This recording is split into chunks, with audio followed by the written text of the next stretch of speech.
Bienvenidos a Medicina Azarosa. Mi nombre es Mario. Soy estudiante de Medicina del cuarto semestre de la Universidad BUAP. El día de hoy vamos a hablar de una manera muy rápida y sencilla el tema de complejo de histocompatibilidad mayor, clase 1 y clase 2, así como el procesamiento y presentación del antígeno. Estas moléculas de clase 1 o el complejo mayor de histocompatibilidad clase 1 se va a caracterizar porque se va a expresar casi en todas las células humanas. Solamente van a haber 4 tipos de células en las cuales no se va a presentar.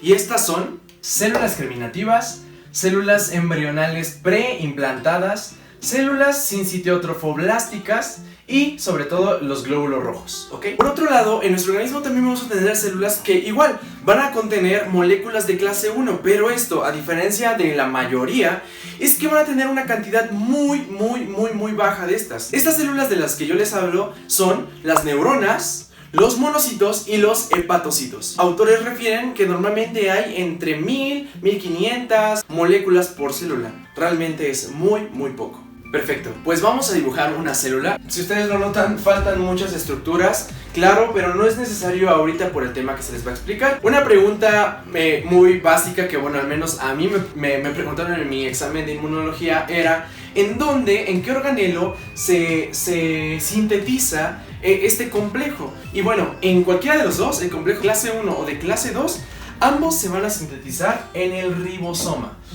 Sin embargo, donde se va a llevar este proceso a cabo es en el lumen del retículo endoplasmático. El ribosoma, ¿qué sintetiza?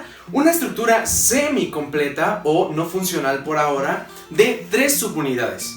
¿Ok? Estas subunidades son alfa 1, seguido de, claro, alfa 2 y abajo alfa 3. Para que nuestra estructura esté completa, debe estar más o menos así. Pero bueno, por ahora el ribosoma sintetizó estas 3 subunidades y estas migraron hacia el lumen del retículo endoplasmático. Una vez que esta estructura ha migrado y se encuentra en el lumen, se va a acercar una molécula. Esta molécula es también llamada molécula chaperona. ¿Ok? Esta molécula se va a llamar calexina. Una vez que la calexina se une a este semicomplejo, ahora sí, es cuando se va a unir una cuarta subunidad a mi complejo. Esta subunidad se va a llamar beta 2 microglobulina. Una vez que este complejo ya está completo, ya está armado, y la beta 2 microglobulina se ha unido, entonces es cuando la calnexina se va a retirar y la calnexina va a ser sustituida. ¿Por quién? Por la calreticulina. ¿Ok? La calreticulina igual se va a posar en este mismo sitio. Es ahí, en ese momento, cuando podemos decir que nuestro complejo está completo. Y es ahí cuando el complejo ya es funcional. Y si decimos funcional, también podemos decir que es peligroso. Porque bueno, ¿qué pasa cuando mi complejo está completo? Se puede apreciar un espacio superior, que es ahí donde se va a anclar un péptido. Los péptidos, que lo vamos a ver más adelante, provienen de un antígeno degradado. En este caso, mi complejo pues necesita por ahora ser taponado, necesita ser inhibido. No puede ser inactivo porque ya está activándose, pero en este momento necesita taparse. Así que se va a unir un péptido que siempre se encontró en el retículo endoplásmico y se va a llamar EPR72. Es ahí cuando las cargas cambian y la calreticulina se ve inhibida y se aleja del complejo. Como no es pizarrón, no lo puedo eliminar, pero ya no está en el complejo. Por último, pero no menos importante, se va a unir una última molécula. Esta molécula se va a unir entre el espacio que hay entre alfa 2 y beta 2 microglobulina. Esta molécula es muy importante y se va a llamar tapsina. La tapsina, ¿qué va a hacer? Va a permitir que se expresen en la membrana del retículo endoplásmico 2 subunidades. Estas van a ser llamadas como TAP1 y TAP2. Estas TAP expresadas van a permitir que ahora sí, del citosol hacia el lumen del retículo endoplásmico puedan ingresar péptidos. Excelente. Hasta aquí hemos terminado la sintetización del complejo clase 1, pero ahora vamos a ver su función, cómo es que éste actúa. Y bueno, vamos a tener un ejemplo muy sencillo. Entonces, imagínense que en nuestra célula nosotros pues nos infectamos y de repente llega un virus. Ok, entonces recordemos que los virus normalmente su manera de infección es inyectando hacia la célula el ADN viral. ¿Ok? Este ADN inmediatamente la célula lo va a detectar, una célula sana, una célula no inmunodeprimida, va a ejercer una función de alerta, entonces va a llegar una proteína a todo este ADN que tenemos aquí. Esta proteína se va a llamar ubiquitina y la ubiquitina va a permitir que este ADN se pueda adherir a un complejo muy importante para nuestra célula eucariota. Este complejo se llama proteosoma. El proteosoma va a funcionar como un degradador y catalizador del ADN viral, lo que va a permitir que el ADN o la cadena proteica se convierta en péptidos. En nuestro complejo, pues bueno, va a recibir esos péptidos que se van a encontrar en el citosol. Normalmente el proteosoma va a destruir a la cadena viral en un número aproximadamente, según algunos autores, entre 9 a 11, algunos manejan de entre 11 a 13 péptidos.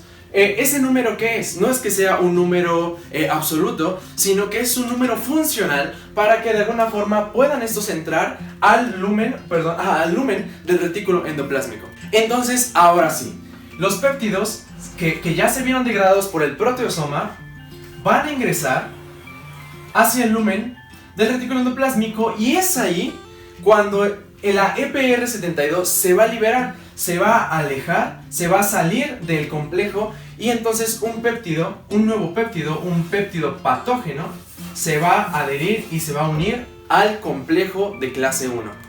Excelente, pues ahora una vez que nuestro complejo ya está completo, como lo hemos mencionado, y sobre todo es que ya tiene un péptido, en ese momento, ¿cuándo se va a liberar?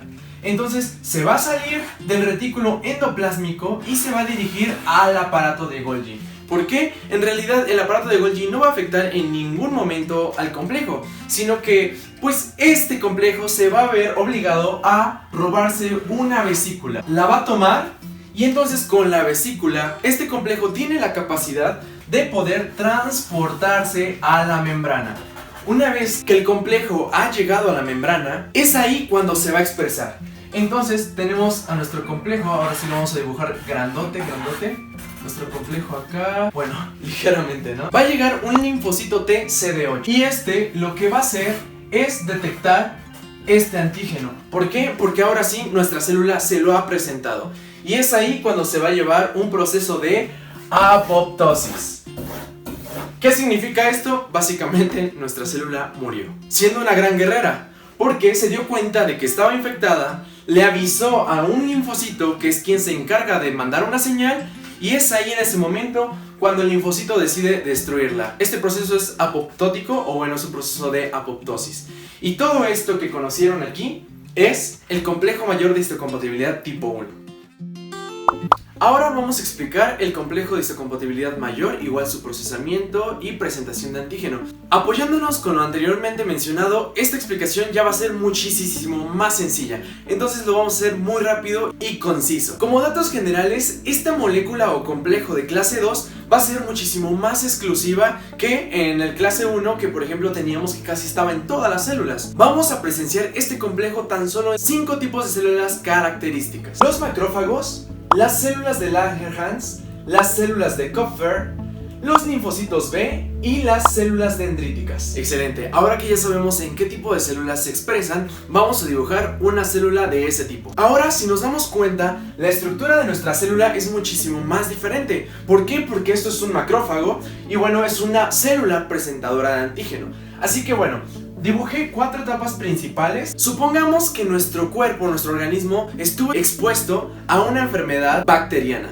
Entonces, vamos a hablar primero de cómo es que nuestro macrófago toma a la bacteria. Así que como primer punto, el macrófago sigue a la bacteria por medio de su pseudópodo. La bacteria es fagocitada. En la fagocitosis normalmente se hablan de 2 procesos: la endocitosis y la pinocitosis. La diferencia entre ellas es que la endocitosis depende de receptores, cosa que la pinocitosis no. Así que bueno, nuestro macrófago por endocitosis adquirió a la bacteria, la logró capturar y ahora la está fagocitando. la lleva hacia su entorno y por fin logra que esta bacteria se mantenga de manera interna. Cuando la bacteria se encuentra dentro, este pequeño espacio se va a llamar vesícula. Y esa vesícula también adquiere un nombre propio que se le conoce como fagosoma. Como lo vimos en el proceso de clase 1, que el antígeno fue degradado por un proteosoma, aquí va a ser diferente. Y es que cuando el fagosoma se encuentra solo, se va a unir hacia él otra pequeña vesícula o complejo que se va a llamar lisosoma. El lisosoma se caracteriza por tener un pH ligeramente ácido. Es un ácido débil. Algunos autores manejan que tiene un pH de 6 o algunos de 4. De cualquier forma, es un ácido ligeramente fuerte y ligeramente débil, porque al momento que el lisosoma se fusiona con el fagosoma, va a crear un complejo pequeño que se va a llamar fagolisosoma. Entonces la bacteria en ese momento ya no va a ser con la estructura original. Gracias al pH ácido que ésta experimenta, se va a destruir.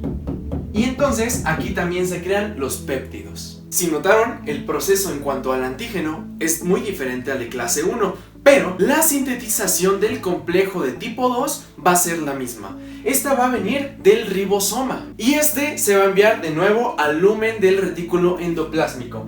Pero a diferencia del tipo 1, el complejo mayor de histocompatibilidad de tipo 2 va ya a estar completo. Entonces lo vamos a dibujar. Su estructura pareciese que fuera la misma, pero esta va a ser alfa 1 seguido de la subunidad alfa 2, ¿ok? Estas dos subunidades van a formar una cadena alfa.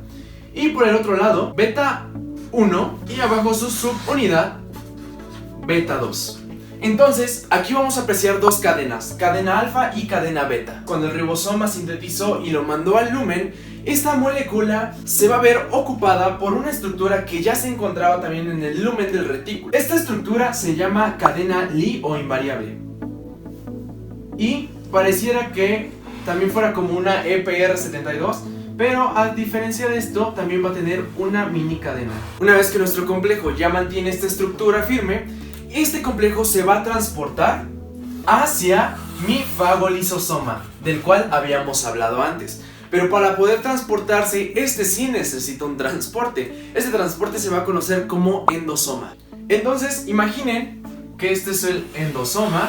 Y bueno, acá está como la estructura. Pero ¿qué pasa cuando está en el endosoma? El endosoma también tiene un pH ligeramente ácido, lo que hace que la cadena que estaba antes mencionada se desintegre. Esta pequeña estructura aquí se va a llamar clip y es lo que se va a quedar solamente con el complejo. Ya tenemos nuestro complejo con el clip aquí en medio y ahora sí se va a transportar. Y bueno, una vez que ya llegó al fagolisosoma, va a llegar una molécula muy importante para el complejo. Esta molécula se va a llamar HLA-DM. Y lo que va a hacer, bueno, a lo mejor aquí porque está chiquito, pero nos iríamos acá, es que va a quitar también la estructura del clip. Y obviamente, ¿para qué nos va a servir eso? Pues claro, porque aquí ya tenemos los péptidos funcionales para que nuestro complejo los pueda atrapar y detectar. Pues ahora que ya está libre y el péptido propio de la bacteria se une al sitio de unión, para la redundancia, del complejo, entonces ahora este mismo complejo, gracias al mismo endosoma que había tomado antes, se va a poder transportar hacia la membrana. Llega a la membrana y el complejo se expresa y presenta también el antígeno a quien, no a un linfocito TCD8 citotóxico. En esta ocasión, por ser un macrófago, va a presentar a un linfocito TCD4. Con este proceso, ¿qué se logra? Que nuestro macrófago puede identificar al agente causal de alguna enfermedad, de algún proceso patógeno. Después lo metaboliza, lo presenta, llega a una, como se había mencionado, linfocito TCD4. Este es un linfocito cooperador y este se va a encargar de procesarlo para que así pueda madurar, diferenciarse y activar a diferentes células. Digamos que nuestro macrófago fue el guerrero, detectó el primer agente, le avisó a nuestro linfocito y el linfocito fue y le avisó a todo el pueblo que había un proceso patógeno de este tipo. Entonces es así como nuestro organismo ya reconoce a esta bacteria y así es como se lleva el proceso de complejo de histocompatibilidad mayor de tipo o clase 2. Bueno, espero este video te haya gustado y te haya servido de algo para poder entender este tema. Realmente no es muy complejo, pero si tú tienes dudas, como yo también las tuve y como quizá algunos más los pueden tener, puedes dejar tu comentario y yo con gusto te lo puedo resolver. No olvides suscribirte, darle like y compartir este contenido. Es mi primer video, es un proyecto que tengo en manos, espero de verdad les haya ayudado. Un gran saludo, yo me despido. Nos vemos, hasta luego.